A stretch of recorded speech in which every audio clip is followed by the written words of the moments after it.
का स्वास्थ्य तथा जनसङ्ख्या मन्त्रालयको कोभिड-19 सम्बन्धी नियमित प्रेस ब्रिफिङमा स्वागत छ। म प्राध्यापक डाक्टर जागेश्वर गौतम। हामी हरेक दिन जस्तै आज पनि नेपालमा कोभिड-19 को राष्ट्रिय अद्यावधिक विवरण नेशनल अपडेटका साथ उपस्थित भएका छौं। आज हामीले प्रादेशिक अस्पताल बुटवलका प्रमुख medical superintendent doctor Rajendra Prasad खनाललाई निम्ति आएका छौं। हामीलाई सांकेतिक भाषामा सागर सुवेदीले साथ दिइरहनु भएको छ। आज देशभरि जम्मा सक्रिय संक्रमितहरूको संख्या 5203 र प्रदेश अनुसार सक्रिय संक्रमितहरूको संख्या यस प्रकार रहेको छ। प्रदेश 1 मा 226, प्रदेश 2 मा 1982, बागमती प्रदेशमा 483, गण्डकी प्रदेशमा 288 र प्रदेश 5 मा 401 जना, कर्णाली प्रदेशमा 302 र सुदूरपश्चिम प्रदेशमा 1521 जना हुनुहुन्छ। र हाम्रो रियल टाइम पीसीआर नमुना संकलनको विवरण लकडाउनको अन्त्य हुँदै गर्दाको 8 दिन र लकडाउन खुलेपछिको 8 दिनको हामीले कम्पेयर गरेका छौं। र 30 गतेदेखि श्रावण 6 गतेसम्म 8 दिनमा जम्मा पोजिटिभ हुनेको संख्या 34457 र यसमा पोजिटिभ हुनेको संख्या 1049 छ। त्यो भनेको 3.0% हो। र लकडाउन खुकुलो भइसकेपछि भनेको श्रावण 7 गतेदेखि 14 गतेसम्म जम्मा 34109 टेस्ट गरेकोमा जम्मा पोजिटिभको संख्या 1279 छ र त्यो 3.7% हो। र आज विश्व नै कोरोना संक्रमणको महामारीमा छ र नेपाल पनि यसबाट अछुतो रहन सकेको छैन। आजसम्मको तथ्याङ्क हेर्दा विश्वमा 1,69,17,714 जना व्यक्तिहरू कोभिड-19 बाट संक्रमित हुनुभएको छ भने 6,63,942 जना व्यक्तिको निधन भइसकेको छ। निको हुनेको संख्या 1,04,42,383 रहेको छ। नेपालमा कोभिड-19 पीसीआर टेस्ट प्रति 10 लाख जनसङ्ख्यामा 12,284 र प्रति 10 लाख जनसङ्ख्यामा मृत्युको दर 1.6 छ। कोभिड-19 संक्रमण मुक्त हुने दर 72.7% छ। आजको पीसीआर 6037 गरी जम्मा 3,58,344 परीक्षण भएको छ। क्वारेन्टिनमा रहनुभएका व्यक्तिहरूको संख्या 14,471 रहेको छ। कोभिड-19 बाट संक्रमण मुक्त भई गत 24 घण्टामा डिस्चार्ज हुनेहरूमा जम्मा 146 हुनुहुन्छ। आजसम्म डिस्चार्ज हुनुहुने जम्मा 14,021 हुनुहुन्छ। उहाँहरूको स्वास्थ्य उपचार तथा हेरचाहमा अहोरात्र खटिनुभएका सम्पूर्ण चिकित्सक, नर्सिङ स्टाफ, स्वास्थ्यकर्मी तथा अन्य सहयोगी शुभेच्छुकहरूलाई हार्दिक धन्यवाद दिन चाहन्छौँ। हामीलाई 2 वटा कल सेन्टरबाट 624 वटा कल प्राप्त भएको छ। हाम्रो स्वास्थ्य एप्लिकेसन डाउनलोड भएका मोबाइलको संख्या 1,62,331 र सक्रिय प्रयोगकर्ता 82,145। जम्मा इन्ट्री गरिएको संख्या 68,846 छ। र आज कोही पनि रेड जोनमा पर्नु भएको छैन। र हाम्रो वेबसाइट र भाइबर हेर्नेको संख्या पनि उल्लेखनीय छ। र म अब प्रयोगशाला अनुसार रियल टाइम पीसीआर पोजिटिभ केसहरूको विवरण प्रस्तुत गर्न गइरहेको छु। बीपी कोइराला स्वास्थ्य विज्ञान प्रतिष्ठान धरान प्रयोगशालामा मोरङका 3 जना र सुनसरीका 1 जना, कोशी अस्पताल विराटनगर प्रयोगशालामा मोरङका 3 जना, प्रादेशिक जनस्वास्थ्य प्रयोगशाला विराटनगरमा मोरङका 2 जना, प्रादेशिक जनस्वास्थ्य प्रयोगशाला जनकपुरमा सप्तरीका 1 जना, सर्लाहीका 1 जना, धनुषाका 12 जना र महोत्तरीका 13 जना हुनुहुन्छ। नारायणी अस्पताल वीरगञ्ज प्रयोगशालामा पर्साका 34 जना र राष्ट्रिय जनस्वास्थ्य प्रयोगशाला टेकुमा भक्तपुरका 1 जना, धादिङका 7 जना, कपिलवस्तुका 2 जना र काठमाडौँका 2 जना हुनुहुन्छ। शुक्रराय ट्रपिकल तथा सरुवा रोग अस्पताल प्रयोगशालामा काठमाडौँका 7 जना, कीटजन्य रोग अनुसन्धान तथा तालिम केन्द्र प्रयोगशाला हेटौडामा नवलपरासी पूर्वका 2 जना र रौतहटका 1 जना हुनुहुन्छ। वीर अस्पताल प्रयोगशाला काठमाडौँमा काठमाडौँका 2 जना, त्रिभुवन विश्वविद्यालय शिक्षण अस्पताल प्रयोगशालामा काठमाडौँका 1 जना, नेपाल प्रहरी अस्पताल प्रयोगशाला काठमाडौँमा सप्तरीका 1 जना, स्टार अस्पताल प्रयोगशाला सानेपामा काठमाडौँका 2 जना र महोत्तरीका 1 जना, प्रादेशिक क्षयरोग केन्द्र प्रयोगशाला पोखरामा बागलुङका 7 जना, स्याङ्जाका 26 जना, म्याग्दीका 2 जना र तनहुँका 1 जना हुनुहुन्छ। सुर्खेत प्रादेशिक अस्पताल प्रयोगशालामा सुर्खेतका 1 जना, डडेलधुरा अस्पताल प्रयोगशाला डडेलधुरामा बैतडीका 2 जना र डोटीका 15 जना हुनुहुन्छ। यसैगरी सेती प्रादेशिक अस्पताल प्रयोगशाला धनगढीमा डोटीका 37 जना, कैलालीका 8 जना र कञ्चनपुरका 8 जना हुनुहुन्छ। र आजको जम्मा संक्रमित हुनेहरूको संख्या 210 छ र हाल सक्रिय संक्रमितको संख्या 5360 छ। र अब म प्रादेशिक विवरण दिन चाहन्छु। क्वारेन्टिनमा रहनुभएका व्यक्तिहरूको संख्या यस प्रकार छ। प्रदेश 1 मा 1842, 2 मा 1849, बागमती प्रदेशमा 1035, गण्डकी प्रदेशमा 3382, प्रदेश 5 मा 1824, कर्णालीमा 643 र सुदूरपश्चिम प्रदेशमा 3896 र डिस्चार्ज हुनुहुनेहरूको संख्या पनि यस प्रकार छ।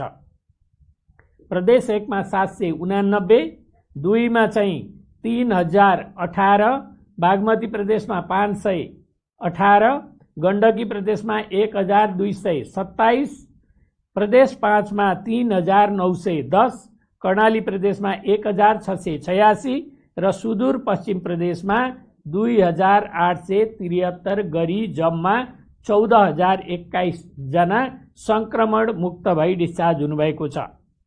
500 भन्दा बढी सक्रिय संक्रमितहरू उपचारार्थ रहनुभएका जिल्लाहरू 2टा छन्, रौतहट र कैलाली, र संक्रमितहरू शून्य भएको जिल्ला 5 वटा छन्।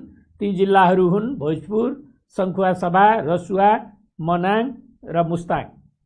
आज हामीसँग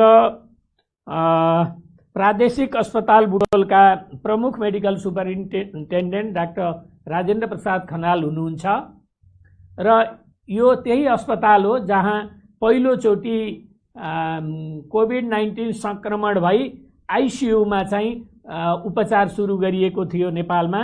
उहाँले आफ्ना अनुभवहरू केही राख्न चाहनुहुन्छ। डाक्टर राजेन्द्र प्रसाद खनाल। धन्यवाद। लुम्बिनी प्रादेशिक अस्पताल बुटोलले कोभिडको उपचार व्यवस्थापन गरेको सन्दर्भमा केही आफ्ना अनुभवहरू मैले यहाँहरू समक्ष राख्न चाहन्छु। संसार कोरोनाले सन्त्रस्त छ। अहिले कोरोनाले सन्त्रस्त भएको संसारमा 3 खालका मान्छेहरू देखिएको छ। एउटा कोरोना संक्रमित, एउटा सम्भावना भएका कोरोना संक्रमणको, र अर्को प्रतिरक्षात्मक क्षमता विकास भइसकेका अथवा थाहा नभइकन कोरोना संक्रमण हुन सक्छ भन्ने किसिमको। यस सन्दर्भमा हाम्रो अस्पताल लुम्बिनी प्रादेशिक अस्पताल उपत्यकादेखि अलिक परै रहेको नेपालको मध्य क्षेत्रमा रहेको अस्पताल हो। प्रादेशिक अस्पतालमा हामीले कोरोना संक्रमितहरूको उपचारको व्यवस्थापनको लागि अलिक फरक ढङ्गले व्यवस्थापन गरेका छौँ। मुख्य अस्पताल बजारको बीच भागमा छ र कोरोना संक्रमितको लागि हामीले करिब 4 किलोमिटर पर रहेको एउटा क्षेत्रमा त्यहाँ चाहिँ हामीले आइसियु सहित कोरोना संक्रमितलाई आइसोलेसनमा राख्ने गरी आइसोलेसन अस्पताल बनाएका छौँ, छोटो समयमा बनाएका हौँ र त्यो अस्पतालमा अहिले 80 जना बिरामी कोरोना मुक्त भएर उहाँहरू डिस्चार्ज गरिसकेको अवस्था छ र त्यसमध्ये हामीले आइसियुमा 17 जना बिरामी हामीले भर्ना गरेको अवस्था हो। अहिले त्यहाँ हाम्रो आइसियुमा 2 जना उपचाररत हुनुहुन्छ र जेनरल आइसोलेसन जहाँ चाहिँ सामान्य लक्षण भएका बिरामीहरूलाई राखिएको छ त्यहाँ अहिले 3 जना हामीसँग हुनुहुन्छ। यसरी हामीले यो अस्पतालले यस कोरोना संक्रमितहरूको उपचार व्यवस्थापन गरिराख्दाखेरि अब संसारलाई नै नयाँ जस्तो रोग अब हाम्रो नेपालको सन्दर्भमा पनि एउटा मात्रै ल्याबमा पहिले भर परेको र अहिले 29 वटा प्रयोगशाला छोटो समयमै विकास भएको र अब कोरोना संक्रमितहरूको टेस्ट भइराखेको, कोरोना संक्रमण सम्बन्धी टेस्टको सुविधा करिब देशभरि नै फैलिराखेको अवस्था हो। त्यस्तै गरी हाम्रो अस्पतालमा पनि हाम्रो अनुभवको आधारमा भन्ने भने एउटा 0 लेभलबाट अहिले हामीले आइसियुमा जो राख्नुपर्ने बिरामीहरूलाई उपचार गरेर संक्रमण मुक्त बनाएर पठाउन सकेका छौँ।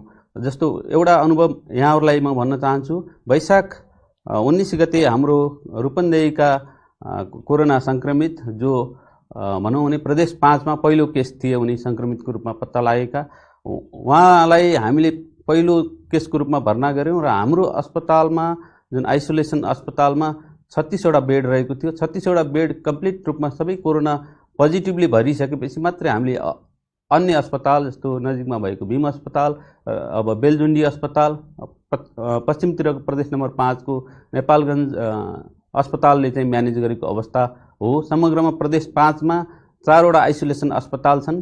त्यसमध्ये हाम्रो लुम्बिनी प्रादेशिक अस्पतालले प्रदेश 5 को सम्पूर्ण रूपमा जुन चिकित्सा अवस्थाका सक्त अवस्थाका बिरामीहरूलाई हामीले त्यहाँ चाहिँ व्यवस्था गरेका छौँ। सबै भनौँ भने प्रदेश 5 हाम्रो आइसियुमा निर्भर रहेको छ। जस्तो दाङमा अप्ठ्यारो परेको केसहरू हामीले लिएका छौँ र अन्यत्रबाट पठाइएका केसहरूमा हाम्रो तदारकताका साथ व्यवस्थापन भइराखेको छ। र यसमा एउटा अनुभव, मिठो अनुभव, पहिलो संक्रमित जो यहाँहरूले मलाई लाग्छ सामाजिक सञ्जालमा पनि उहाँ अलिकति भनौँ एक खालको सकारात्मक सोच भएको मान्छे, नाचेर दिन कटाएको अवस्था पनि थियो र उहाँ संक्रमण मुक्त हुनुभयो। उहाँलाई सामान्य समस्या थियो, तर त्योभन्दा वैशाख 19 गते त्यसरी भर्ना गरिएको बिरामीलाई उपचार गरेर पठाइसके, कोरोना नेगेटिभ भएर पठाइसकेपछि जेठ 14 गते हामीले एउटा कोरोना पोजिटिभ केस जो चाहिँ एकदम सक्त अवस्थामा कपिलवस्तुमा हुनुहुन्छ, गाउँमा त्यत्तिकै रहिराख्नु भएको छ, कसैले हेरेको छैन भन्ने सूचना पाउँदा बित्तिकै हामीले त्यहाँबाट तत्काल उद्धार गरेर ल्याउनुपर्छ भन्ने सूचना दियौँ र उहाँहरूले एम्बुलेन्समा लिएर आउनुभयो र ल्याउँदै रिसिभ गर्दा पहिलो आइसियुमा राख्नुपर्ने केस, उहाँको भन्ने स्याचुरेसन, अक्सिजन स्याचुरेसन 70% भन्दा कम र सास फेर्न निकै गाह्रो भएको र बाटोमा लिएर जाँदै उहाँको प्राण निस्कने अवस्था थियो। त्यस्तो अवस्थामा हाम्रा स्वास्थ्यकर्मीहरू पहिलेदेखि प्रिपेयर्ड अवस्थामा हुनुहुन्थ्यो। त्यहाँ एनेस्थेसिस्ट, क्रिटिकल केयर टिम, त्यसै गरी नर्सिङ टिम र सम्पूर्ण व्यवस्थापनमा खटेका सहयोगी कर्मचारीहरू उहाँहरूले बोकेरै त्यो बिरामीलाई भित्र ट्युब, त्यहीँ बाटोमै ट्युब, इन्डोट्र्याकियल ट्युब श्वासनलीमा राखेर भित्र लैजानुभयो र भेन्टिलेटरको सहयोगमा उहाँको चाहिँ पछि बिस्तारै स्वास्थ्यमा सुधार आएर 2 दिनपछि इन्डोट्र्याकियल ट्युब एक्सट्युबेट गर्ने अवस्था भयो र उहाँ साथसाथमा उहाँ सुगरको बिरामी हुनुहुँदो रहेछ र सुगरको उपचार व्यवस्थापन सँगसँगै कोरोना संक्रमणको उपचार व्यवस्थापन ले गर्दाखेरि उहाँलाई 2 हप्तामा हामीले डिस्चार्ज गर्न सक्यौँ र उहाँ पहिलो जसलाई हामीले कोरोना पुष्टि भएको केसलाई हामीले रिसिभ गरेको हो र त्यसै गरी गर्दाखेरि अहिले 17 जनासम्म बिरामीको हामीले आइसियुमा उपचार गरिसकेका छौँ। र यस सन्दर्भमा हाम्रा अनुभवहरू पनि कस्तो छ भने सम्पूर्ण हाम्रो त्यो जुन आइसोलेसन अस्पतालमा करिब 86 जनाको डेडिकेटेड टिम त्यहाँ चाहिँ इन्भल्भ छ। त्यसमा क्रिटिकल केयर टिमदेखि फिजिसियनहरूको टिम, त्यसै गरी सहयोगी कर्मचारीहरू उहाँहरूलाई डेडिकेटेड ढङ्गले हामीले राखिराखेका छौँ। उहाँहरूलाई क्वारेन्टाइन इत्यादि व्यवस्थापन गरेको पनि हो र सम्पूर्ण तयारी हरेक दिन अस्पतालमा यो इन्फेक्सन प्रिभेन्सनका चाहिँ ट्रेनिङहरू, त्यो लगाउने सुरक्षा कवचहरू कसरी लगाउने भन्ने कुरालाई निरन्तर हामीले गर्दै त्यो तयारीका साथसाथमा यसरी कोरोनाका सिकिस्त बिरामीहरूलाई उपचार व्यवस्थापन गरिसकेपछि जुन किसिमको एउटा आत्मविश्वास बढ्यो, त्यो आत्मविश्वासले अब जुनसुकै अवस्थाकालाई पनि हामीले म्यानेज गर्न सक्छौँ भनेर लुम्बिनी प्रादेशिक अस्पताल गर्व गर्ने ठाउँमा आइपुगेको छ। अहिले हामीसँग 2 जना बिरामी हुनुहुन्छ र समग्र प्रदेश 5 मा अहिले कोरोना संक्रमितको सङ्ख्या अघि डाक्टर साहबले भने अनुसार अलिकति घटेको अवस्था पनि छ र टेस्ट रेट पनि बढेको छ। त्यो राम्रो कुरा हो। प्रादेशिक अस्पतालमा एउटा चुनौती चाहिँ हामीले अरू खालका बिरामीहरू जो चाहिँ सुत्केरी गराउन आउने महिलाहरूदेखि लिएर अरू चिकित्सा अवस्थामा इमर्जेन्सीमा ल्याउने अवस्थाका बिरामीहरूलाई छुट्टै हब हस्पिटलमै म्यानेज हामीले त्यो लकडाउनको पिरियडमा पनि गरिराखेको हो र त्यहाँ चाहिँ हामीले कोरोना सङ्क्रमितहरूलाई राखेनौँ र एउटा जोखिमपूर्ण वातावरणबाट अलिकति जोगाउन सक्यौँ जस्तो लाग्छ। र त्यति भन्दा भन्दै पनि कहिले कहिले इमर्जेन्सी अथवा कहीँ पनि त्यस्ता कोरोना सङ्क्रमितहरू भेटिने सम्भावनाहरूलाई ठाडै नकार्न त सकिँदैन, तर सकेसम्म छुट्याएर राख्दाखेरि चाहिँ राम्रो हुँदै रहेछ भन्ने हाम्रो अनुभवले सिकाएको छ। र सम्पूर्ण रूपमा ढुक्कै हुने अवस्था, कोरोनाबाट मुक्त भयो भन्ने अवस्था पनि छैन, तर हामी तयारी अवस्थामा छौँ र हाम्रा चुनौतीहरू पनि यसका साथसाथमा सँगसँगै छन्।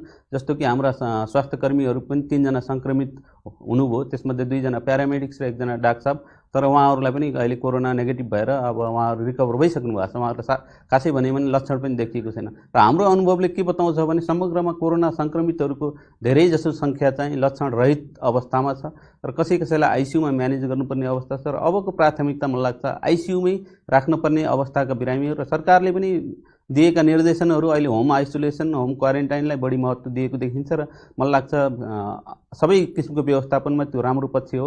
र त्यसमा हाम्रो सबैभन्दा महत्त्वपूर्ण रोल भनेको चाहिँ हामी अनुशासित हुनु नै हो। स्वास्थ्यकर्मीहरू यसरी खटिराखेका छौँ, हामी हामी ज्यानलाई जोखिममै राखेर पनि अगाडि बढिराखेका छौँ, तर यो जुन 3वटा कुराहरू छ, सामाजिक दूरी, मास्क लगाउने र जुन सेनिटाइजेसन, जुन हात सफा गर्ने, हात नाक मुखलाई जोगाएर अनुशासित भएर सरकारले गरेन अथवा अन्यले गरेन भन्दा हामीले के गर्यौँ भन्ने हिसाबले अगाडि बढ्नुपर्ने बेला आएको छ। मलाई लाग्छ नेपाल अलिकति भाग्यमानी छ, यस सन्दर्भमा धेरै कम मृत्युदर छ, तर यसमा चुनौती भनेको शङ्कास्पद बिरामीहरूले चाहिँ मृत्युवरण गर्नु परेको त्यो नमिठो पीडा पनि हामीसँग छ। त्यसैले शङ्कास्पद बिरामीहरूलाई कोरोनै हुन् भनेर भन्दा पनि उनीहरूलाई व्यवस्थापन गर्न छुट्टै आइसोलेसनमा अथवा छुट्टै आइसियु सेटअपमा राखेर हामीले उपचार हामी लुम्बिनी प्रादेशिक अस्पतालमा छुट्टै मोडलमा पनि गरिराखेका छौँ। इभन गर्भवती बिरामी कुनै इमर्जेन्सी अवस्थामा आइपुगे कोरोना सङ्क्रमित भने त्यहाँ डेलिभरी गराउने व्यवस्थामा पनि हामी गरिसकेका छौँ। त्यसैले यति भन्दा भन्दै अब यो हाम्रो टिममा सबभन्दा महत्त्वपूर्ण कुरा भनेको ट्रेनिङले बहुत ठुलो काम गर्यो, हाम्रो तयारी अवस्थाले राम्रो काम गर्यो र यसमा एउटा कमान्ड सिस्टममा हामीले चलेको छ। म मेडिकल सुप्रिन्टेन्डेन्टको कमान्ड छ, त्यसमा हाम्रो फोकल पर्सन फिजिसियन डाक्टर साहब 1 जना हुनुहुन्छ, कम्युनिकेसनको लागि सूचना अधिकारी हुनुहुन्छ जससँग यथेष्ट जानकारी doctor Vishnu Gautam, focal person doctor Sudarshan Thapa, त्यसै नर्सिङ इन्चार्ज हाम्रो ज्योति पौडेल हुनुहुन्छ, त्यसै गरी आपूर्ति प्रमुख हुनुहुन्छ बबिता बजिमय, हाउसकिपिङ अफिसर जो चाहिँ सहयोगी कर्मचारी कमान्ड गर्नुहुन्छ हाम्रो गीता गेमाली, प्रशासनका साथीहरू हुनुहुन्छ विपिन छेत्री लगायत, र समग्र हब हस्पिटलमै म्यानेज गर्ने सिनियर डाक्टर साहबहरू जो चाहिँ चुस्त रूपमा अन्य बिरामीहरूलाई पनि व्यवस्थापनमा खटिराख्नु भएको छ। र लुम्बिनी प्रादेशिक अस्पतालले एउटा मोडल पेश गरेको छ र हामीलाई एउटा आत्मविश्वास पनि छ कि कुनै पनि ठाउँमा आइसियुमा राख्नुपर्ने अवस्थाका बिरामीहरूलाई यहाँहरूले राम्रोसँग ट्रान्सपोर्टेसन गरिदिएर हाम्रो अस्पतालसम्म ल्याइदिनु भयो भने हामीले उहाँलाई उपचार व्यवस्थापन गरेर उहाँहरूको ज्यानलाई जोखिमबाट उतार्नको लागि हामी सकभर भरबगदुर कोसिस गर्नेछौँ। र यसमा हाम्रो अहिले अस्पतालमै पिसिआरको ल्याब सेटअप पनि छ, हामीले अपरेसनहरू पनि अगाडि बढाएका छौँ। कोही शङ्कास्पद बिरामीको हकमा चाहिँ ती पिसिआरबाट नेगेटिभ भएपछि अपरेसनहरू पनि नियमित रूपमा अगाडि गर्ने जुन कुरा रोकिएको थियो त्यो कुराहरूमा समग्र प्रदेश 5 लुम्बिनी प्रादेशिक अस्पतालमा राम्रै तरिकाले निर्भर रहेको छ। प्रदेशले चाहिँ हाम्रो अस्पताललाई सहयोग गरेको छ, सङ्घीय स्वास्थ्य मन्त्रालयबाट भएका मार्गनिर्देशनहरूलाई हामीले पालना गरेका छौँ र हामीलाई नयाँ नयाँ अनुभव छ, नयाँ नयाँ सिकाइ छ। तर मलाई के लाग्छ भने मेरो पर्सनल बुझाइ चाहिँ कोरोनाबाट अझै हामी ढुक्क तरिकाले बस्न सक्ने अवस्था छैन, किनभने यो तलमाथि भइराख्नै छ। मलाई लाग्छ सायद 6 महिना 1 वर्ष होला। अब त्यस अवधिमा हामी तयारी अवस्थामा छौँ। त्यसैले यो अनुभव यहाँहरूको माझमा मैले राख्न पाएकोमा मलाई खुसी लागेको छ र धन्यवाद स्वास्थ्य मन्त्रालय। धन्यवाद डाक्टर राजेन्द्र प्रसाद खनालज्यू, तपाईँले आफ्नो अनुभव हामीलाई सेयर गर्नुभयो र आज यही प्रसङ्गमा म देशभरि कार्यरत सम्पूर्ण चिकित्सकहरू, नर्सहरू, प्यारामेडिक्सहरू र अन्य चाहिँ कर्मचारीहरू जसले रातको निद्रा नभनिकन, भोक नभनिकन हैन बडो डिफिकल्टीका साथ, अप्ठ्यारोका साथ एउटा मानव जीवनको रक्षाको लागि काम गर्नुभएको छ, उहाँहरू सबैलाई प्रशंसा गर्न चाहन्छु र म स्वास्थ्य मन्त्रालयको प्रवक्ताको हिसाबले उहाँहरूलाई म स्यालुट गर्न चाहन्छु। र हामीलाई अर्को जानकारी छ, आज नेपाल सरकारको 2077 असार 15 गते कोरोना भाइरस कोभिड-19 को सङ्क्रमणको उपचार बापत अस्पताललाई अनुदान उपलब्ध गराउने सम्बन्धी आदेश 2077 स्वीकृत गरी शङ्कास्पद तथा संक्रमित व्यक्तिहरूको उपचार बापत अस्पताल मार्फत रकम उपलब्ध गराउँदै आएको छ। लक्षण नभएका वा सामान्य लक्षण भएका बिरामीका लागि घरमा स्वास्थ्यकर्मीले निगरानी गर्दा उपचार गर्दा लाग्ने खर्च प्रतिदिन प्रति व्यक्ति रु 200 को दरले चाहिँ 200 रुपियाँ दिने। लक्षण नभएका वा सामान्य लक्षण भएका आइसोलेसन केन्द्रमा बस्ने बिरामीहरू भएमा सम्बन्धित संस्थालाई रु 2000 अक्षय रूपी 2000 रुपियाँ मात्र। र तेस्रो, सामान्य लक्षण भएका 60 वर्षमाथिका ज्येष्ठ नागरिकहरू, दीर्घरोगीहरू तथा अन्य स्वास्थ्य समस्या भएकाहरूको हकमा व्यवस्थापन गर्ने अस्पतालका लागि प्रतिदिन प्रति व्यक्ति रु 3500 अक्षय रूपी 3500 रुपियाँ मात्र। र मध्यम जटिल बिरामीहरूको उपचारको व्यवस्थापन गर्ने अस्पतालहरूका लागि प्रतिदिन प्रति व्यक्ति अस्पताललाई रु 7000 अक्षय रूपी 7000 रुपियाँ मात्र। र जटिल र क्रिटिकल बिरामी व्यवस्थापन गर्ने अस्पतालका लागि प्रतिदिन प्रति व्यक्ति अस्पतालका लागि 15000 अक्षय रूपी 15000 रुपियाँ यसरी हामीले दिने निर्णय गरेकोमा म फेरि जानकारी गराउन चाहन्छु। कोभिड-19 को परीक्षणको दायरालाई फराकिलो बनाउन समुदाय स्तरको परीक्षणलाई जोड दिन स्वास्थ्य तथा जनसङ्ख्या मन्त्रालय लागि परेको छ। परीक्षणका लागि आवश्यक पर्ने प्रयोगशालासँग सम्बन्धित रिएजेन्ट, भिटिएम लगायतका सम्पूर्ण सामग्रीहरू हाल 1 महिनाका लागि प्रशस्त पुग्ने गरी स्टकमा रहेको अवस्था छ। थप आवश्यक सामग्रीहरू आउँदै गरेका पाइपलाइनमा रहेका र खरिदका क्रममा छन्। र म अनुरोध एउटा गर्न चाहन्छु, बन्दाबन्दी खुलेसँगै हामी सबै नव सामान्यकरणमा आएका छौँ। यो भनेको कोभिडको महामारीभन्दा पहिलाको जस्तै सामान्य जीवनमा फर्किएको होइन। कोरोना भाइरसको संक्रमण जोखिमकै बीचमा हामीले आफ्नो कामहरू गर्नुपर्ने बाध्यता छ। नव सामान्यकरण हो र यो अवस्था सामान्य भइ नसकेको हामी सबैले घर, कार्यालय, व्यापार व्यवसाय गर्ने ठाउँ, पसल, धार्मिक स्थल आदिमा अपनाउन पर्ने जनस्वास्थ्य सुरक्षाका उपायहरू अवलम्बन गर्नुपर्ने अवस्था हो। बालबालिका, युवा युवती तथा वृद्ध वृद्धा सबैलाई समस्या पार्न सक्ने यो कोरोना भाइरसको हालसम्म कुनै औषधि वा खोप उपलब्ध भइसकेको अवस्था छैन, पत्ता लागेको छैन। त्यसैले पनि हामीलाई सामान्य अवस्थामा फर्किन समय लाग्नेछ। रोगको उपचार गर्नुभन्दा रोग नै लाग्न नदिनु भन्ने भनाइलाई पूर्णता दिन हामी सबैले स्वास्थ्य सुरक्षाका उपायहरू अपनाई थप सतर्क हुन जरुरी छ। कोरोना संक्रमणलाई फैलिन नदिन हामी सबैको जिम्मेवारी र कर्तव्य पनि हो। कोरोना भाइरसबाट आफू र परिवारको सुरक्षाका निम्ति बेला बेलामा साबुन पानीले कम्तीमा 20 सेकेन्ड हात धुने वा सेनिटाइजर प्रयोग गर्ने, जुन अल्कोहल बेस्ड सेनिटाइजर हो। घरबाट बाहिर जाँदा नाक, मुख र राम्ररी छोपिने गरी मास्क नलगाउने र पसल, सानोतिनो भेटघाट वा कार्यालयमा अर्को व्यक्तिसँग कम्तीमा 2 मिटर दूरी कायम गर्ने जस्ता सजिला स्वास्थ्य सुरक्षाका उपायहरू म र मेरो परिवारका लागि हो भन्ने हामी सबैले बुझ्न र व्यवहारमा लागू गर्न जरुरी छ। कोरोनाको संक्रमणबाट आफू पनि बचौं, अरूलाई पनि बचाऊं, स्वस्थ रहौं। र सम्पूर्ण सर्वसाधारण दाजुभाइ दिदीबहिनीहरूलाई मेरो अर्को पनि अनुरोध छ। नेपाल सरकारले कोरोनाको परीक्षण र उपचार निशुल्क गरेको छ। र यो उपचार चाहिँ पाइरहनु भएको छ र सरकारले आफ्नो जिम्मेवारी पुरा गरेको छ। तर तपाईले आफ्नो जिम्मेवारी पुरा गर्नुभयो कि भएन? तपाईले मास्क लगाउनु भयो कि भएन? तपाईले हात धुनु भयो कि भएन? तपाईले सोशल डिस्टेन्सिङ कायम गर्नुभयो कि भएन? तपाई अनावश्यक रूपमा पनि भिडभाडमा जानुभयो कि? यो कुरा पनि आत्मसमीक्षा गर्न सबैमा अनुरोध गर्दै आजको यो कोरोना अपडेट यहीँनेर अन्त्य भएको जानकारी गराउँछु। धन्यवाद, नमस्कार।